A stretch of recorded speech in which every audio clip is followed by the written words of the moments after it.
আমার আর 2 দিন বাকি আছে ফর্ম ফিল আপের, টাকাটা খুব দরকার। তার কাছে এখন টাকা নাই, সে এখন টাকা দিতে পারবে না। সে একটা গুরুত্বপূর্ণ কাজে ঢাকার বাইরে গেছে। টাকা না দিয়ে চলে গেছে। আমার যে টাকাটা খুব দরকার, এত কষ্ট করে পড়াশোনা করছি, এখন যদি ফর্ম ফিল আপটা না করতে পারি তাহলে তো আমি পরীক্ষাও দিতে পারবো না। তুমি কি খালি আমাকে বাড়িতে প্রাইভেট পড়াও? আরো প্রাইভেট পড়াও না? ঠাকুর কাছ থেকে টাকাটা লয়ে ফর্ম ফিল আপ করো। কি বললা? রূপা পরীক্ষা দিতে পারবে না মানে সমস্যা কি?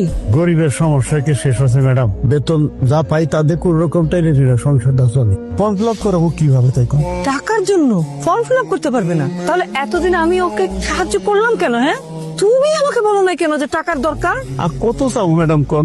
অনেক তো চাইছি আপনার কাছে, অনেক কিছু করছেন আপনার জন্য। বাড়িতে মেহমান আইলে আপনার কাছে যাইতে হয়, অসুখ বিসুখ হইলে আপনার কাছে যাইতে হয়। তুমি নিজেই জানো না আল্লাহ তোমার ঘরে কত বড় সম্পদ দিচ্ছে। আরে আমাদের এই থানার মধ্যে রূপার মতো মেধাবী কোন স্টুডেন্ট আছে? আর সেই মেয়েটার জীবন তুমি নষ্ট করে দিতে চাইছিলা? এখানে 1000-5 টাকা আছে, এটা রাখো, কালকে কিন্তু ফর্ম ফিল আপ করে ফেলতে বলবা। তোর মনটা খারাপ। গরিব মানুষের আবার মন খারাপ হয় নাকি? সবাই যদি পড়াশোনা করে তাহলে মানুষের বাড়ি কাজ করবে কে? তুই কোনো চিন্তা করিস না মা, তোর ফর্ম ফিল আপের জন্য টাকা দিছে, আরো কইছে তোর ভালো করে পড়াশোনা করতে।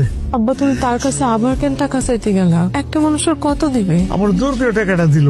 তুমি কিন্তু ম্যাডামের কাছে ঋণী হয়ে গেলা, এই ঋণ শোধ দিবা কেমনে? তুই পড়ালেখা শেষ করে যখন চাকরি করবি তখন তার সামনে যেয়ে বলবি আপনার জন্য আমি কি করতে পারি, তখন দেখবি সব ঋণ থেকে তোর মুক্তি দিয়ে দিব।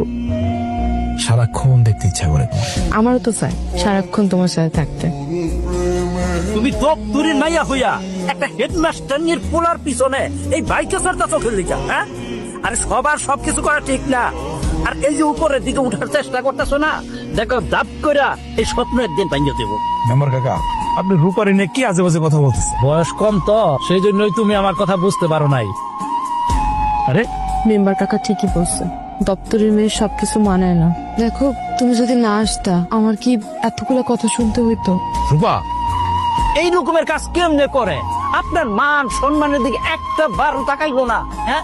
আরে দেশে এত মায়া থাকতে তুই কেন ওই দপ্তরি মেয়ের সাথে প্রেম ভালোবাসা করো? কিভাবে মুখ দেখাবো আমি সমাজে? যে স্কুলের প্রধান শিক্ষক আমি, সেই স্কুলের দপ্তরের মেয়ের সাথে আমার ছেলের প্রেম ভালোবাসা? আমার ছেলেকে এভাবে স্বাধীনতা দিলাম আমি, আর এই স্বাধীনতার প্রতিদিন আমার রবিন আমাকে এভাবে দিল। আরে রবিনের দোষ কোথায়? ওই গরিবের মেয়ে রাগ কল আছে নাকি? আমি নিশ্চিত ওই দপ্তরির মায়ারে আপনার পোলার পিছনে লীলাই দিছে। আমি কি না করছি? হ্যাঁ, এই মেয়ের পড়ালেখার খরচ, এই মেয়ের যাবতীয় আরো অন্যান্য খরচ আমি সবকিছুই তো দিছি তারে। এই রবিন, লেখাপড়া শিখে এই উন্নতি হচ্ছে তোর? যে স্কুলের আমি প্রধান শিক্ষক, সেই স্কুলের এই দপ্তরের মেয়ের সাথে তুই মুখ দেখাবো কি করে সমাজে? কেমন জানি তোমাদের শিক্ষা, তুমি